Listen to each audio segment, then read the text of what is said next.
Bonjour, nous avançons peu à peu, mais sûrement dans notre lecture du livre du Lévitique et nous ouvrons à présent le chapitre 19 qui va nous occuper un petit moment tellement il est important.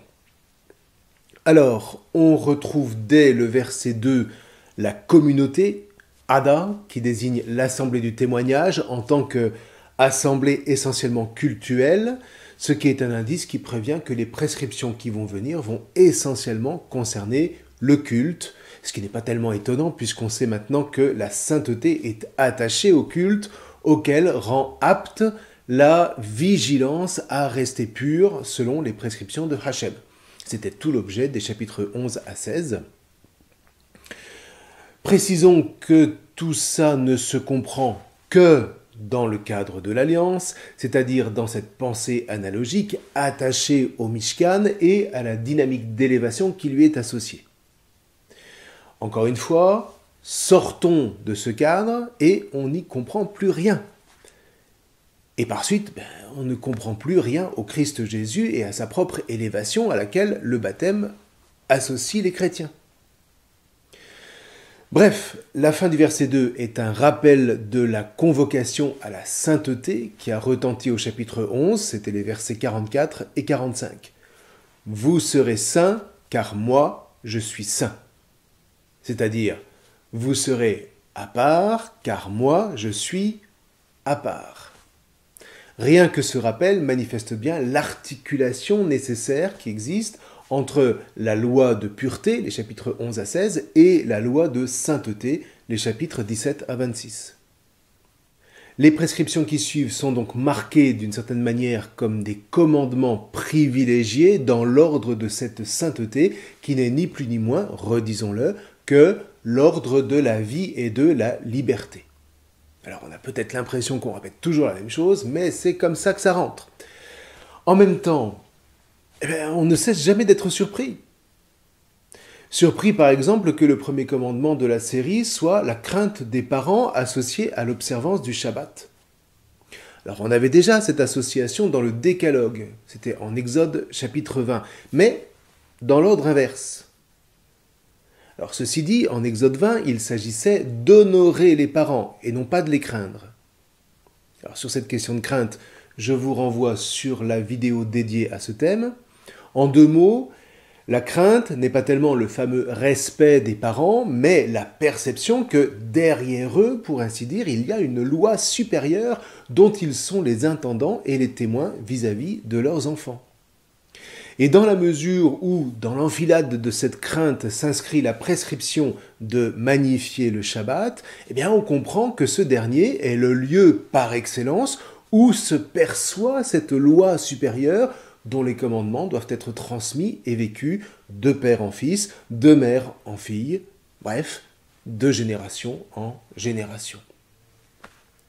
Ce qui veut dire que les lois de pureté, la cacheroute et puis tout le reste, tout cela est vain si ça n'est pas soutenu et vérifié par l'observance du Shabbat, dont les parents sont les premiers gardiens pour eux-mêmes et pour leur progéniture.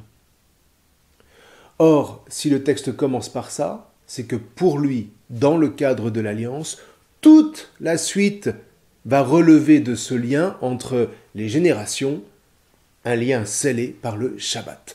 Retirer cette prescription et tout le peuple perd ipso facto son identité charnelle. Il se retrouve réduit à une somme d'individus sans lien entre eux.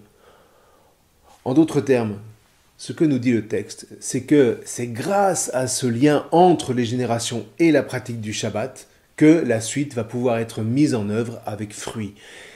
Et rien que là, on a un principe tout à fait important pour nous chrétiens qui aurions tendance, dans la mouvance d'un Jean-Paul Sartre, à mettre les valeurs avant la transmission de la foi et la pratique dominicale associée charnellement à cette transmission. Or, qu'on le veuille ou non, la transmission ne concerne pas les valeurs, mais la chair. On inculque des valeurs qui sont bien différentes d'ailleurs selon les latitudes, mais on transmet la vie. Et la vie est charnelle ou elle n'est pas. C'est cette vie qu'il faut apprendre à garder dans la lumière, sans quoi, eh bien, le corps tombe dans le pur fonctionnement, devient une pure machine, dirait Descartes, qu'on pourra certes programmer par les valeurs, mais pour fonctionner alors dans la seule dimension horizontale. Et là, pourquoi voulez-vous que les enfants aient le moindre motif de crainte au regard de leurs parents, puisque derrière ces valeurs, il n'y a juste rien, personne, aucune transcendance. C'est-à-dire une réalité plus haute qui justifie un mode d'être au monde singulier que vient marquer précisément de son sceau la pratique du Shabbat ou du dimanche, entre autres. Si nous ne faisons qu'inoculer à nos enfants des idées, au pire, nous en ferons de bons soldats du système. Au mieux, ils emprunteront les chemins de vie les plus téméraires à la recherche de cette chair que les parents n'auront pas voulu transmettre parce qu'eux-mêmes ne l'auront pas mise en œuvre comme le lieu premier où s'authentifient ces fameuses valeurs. Tout ce qui précède dans le Lévitique nous dit où vivre concrètement cette dimension charnelle. Dans les offrandes du sanctuaire, dans les repas, qu'ils soient festifs ou quotidiens, dans les relations intimes autant que dans les règles élémentaires de la vie sociale. Et ce qu'ajoute le chapitre 19, dès les premiers versets, c'est que tout ça ne peut être vécu que baigné dans la lumière familiale du Shabbat. Des enfants qui verront et qui vivront avec leur père et leur mère fidèlement les règles du Shabbat, des règles qui illumineront leur comportement et leur feront porter un fruit qui demeure, eh bien ces enfants reconnaîtront leurs parents comme des justes et ils craindront Hachem en eux. De sorte que, à leur tour, ils aimeront le Shabbat comme une formidable puissance de vie. Et c'est précisément ce à quoi convoque le verset 4. Ne vous tournez pas vers les faux dieux qui n'existent pas. Ce que le psaume 115, entre autres, développera en disant « Elles ont une bouche et ne parlent pas, des yeux et ne voient pas, des oreilles et n'entendent pas, des narines et ne sentent pas. Leurs mains ne peuvent toucher, leurs pieds ne peuvent marcher, et pas un son ne sort de leur gosier. Qu'ils deviennent comme elles, tous ceux qui les font, ceux qui mettent leur foi en elles. Israël, toi, mets ta foi en Hachem. Le secours, le bouclier, c'est lui. Dit autrement, ce qui n'existe pas ne peut tout simplement pas conférer l'existence. Seul Hachem est vivant parce que seul Hachem donne la vie et la liberté qui lui est associée. Dès lors, première implication à partir du verset 5, les offrandes. Et en particulier les sacrifices de paix, dont on retrouve ici la prescription du chapitre 7, c'était du verset 16 au verset 18. Je vous renvoie à l'explication que nous en avons déjà donnée, avec cette différence que la prescription du chapitre 7 était donnée aux prêtres, alors qu'ici elle est explicitée pour toute la communauté. Deuxième application à partir du verset 9, le souci du pauvre au moment des moissons. Ne moissonne pas tout. Laisse aux pauvres de quoi grappiller ton champ ou ta vigne. Et bien voilà une dimension sociale complètement charnelle. Qu'est-ce que vous voulez? Un enfant qui voit son père pratiquer ce commandement dans une vie illuminée et rythmée par le Shabbat ne peut encore une fois qu'admirer et donc craindre Hachem qui le guide dans la justice. Alors oui, ces versets véhiculent des valeurs, mais des valeurs authentifiées charnellement. Celui qui pratique ça sera alors enclin à pratiquer la suite quasi naturellement. Ne pas voler, ne pas mentir, ne pas se tromper les uns les autres, ne pas prêter de faux serments, ne pas exploiter son prochain. Ce que le verset 14 signe en disant « Tu craindras ton Elohim, moi, Hachem ». Ah voilà! La crainte de la mère et du père conduit en réalité à la crainte de Hachem, c'est-à-dire à la découverte de la source de la vie qui est autre que moi. Je me reçois d'un autre qui m'appelle. Eh bien voilà le secret de mon existence. Difficile à entendre dans une société qui a détourné le « je pense donc je suis » de Descartes pour en faire la bannière de l'individualisme. Dans le premier cas, celui de la crainte, on bâtit un peuple. Dans le second, qu'est-ce que vous voulez? On se contente d'un hall de gare où chacun vit en confondant son nombril avec le centre du monde. Dit autrement, les versets 9 à 14 ne nous parlent pas de générosité. Le généreux exerce toujours une forme de puissance. Je te donne ce qui est à moi. Or, le Lévitique ne parle pas de générosité, mais de charité. Tout est là. Le transcendant est là, qui constitue l'âme des mitzvot et qui consiste moins à donner qu'à abandonner. Commence non tant pas par donner que par abandonner de ton bien, de ton revenu, la moisson ou la vigne, et tout le reste en découlera.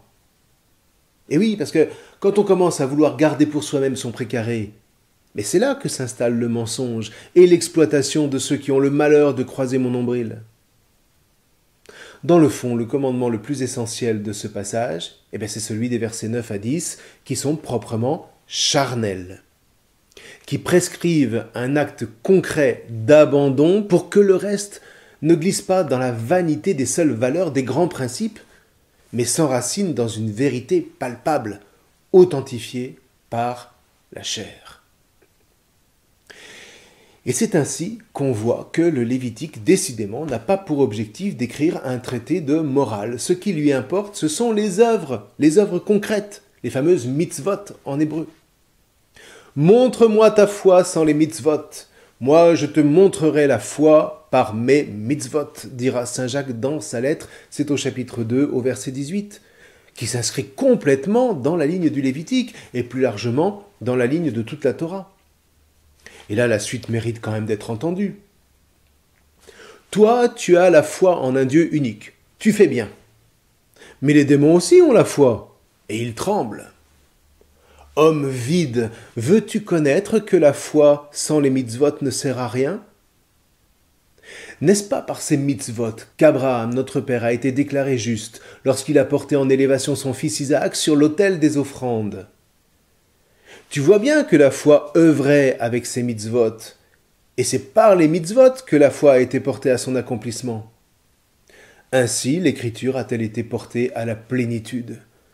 Abraham a eu foi en Dieu, c'est cela qui lui a été considéré comme justice, et il a été appelé ami de Dieu. Voyez que c'est par les mitzvot que l'homme est déclaré juste, et non par la foi seule. Je vous laisse apprécier le relief que prend toute cette lettre à la lumière du Lévitique.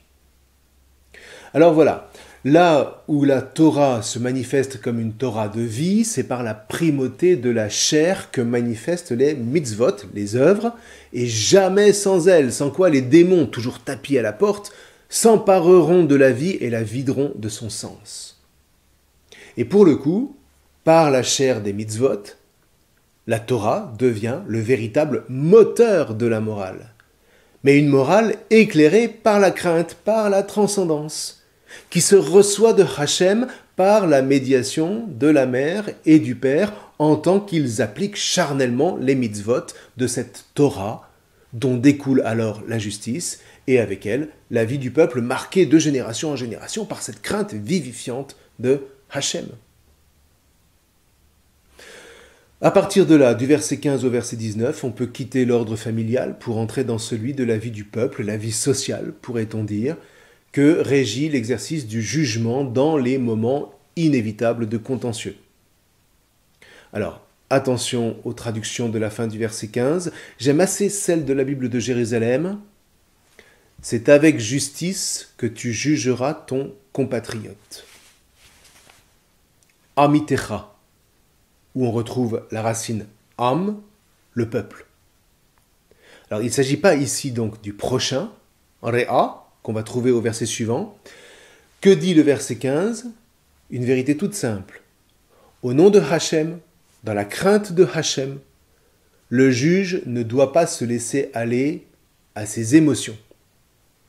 Le petit n'est pas innocent parce qu'il est petit. Même un petit peut commettre des manquements, des délits que sa petitesse ne peut en aucun cas légitimer en tant que tel. On peut le comprendre, on peut avoir de la compassion, mais le juge, lui, doit être impartial au nom de la Torah de vie, au nom d'une justice transcendante. Là, on parle vraiment de la législation au sein d'un peuple qui craint Hachem et qui observe ses préceptes religieux, les offrandes du Mishkan, dans lesquelles s'enracinent les préceptes familiaux et sociaux. Quant au grand, eh bien, aucun favoritisme non plus. Alors lui, il sera tenté d'acheter son innocence ou son immunité. Mais s'il craint Hachem, il se présentera à son tour devant le juge comme un Amit, un compatriote, un membre du peuple comme les autres.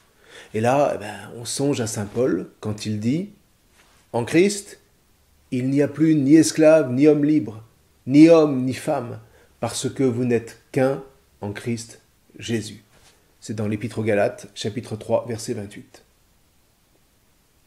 Alors maintenant, comment éviter d'en arriver au contentieux entre compatriotes? Eh bien, en travaillant la dimension fraternelle, cette dimension presque totalement disparue aujourd'hui en Occident et pourtant tellement essentielle. Alors, nous en reparlerons la prochaine fois parce que on a déjà vu suffisamment d'éléments importants qui permettent déjà une lecture renouvelée de toute cette première partie du chapitre 19 du livre du Lévitique. Je vous remercie.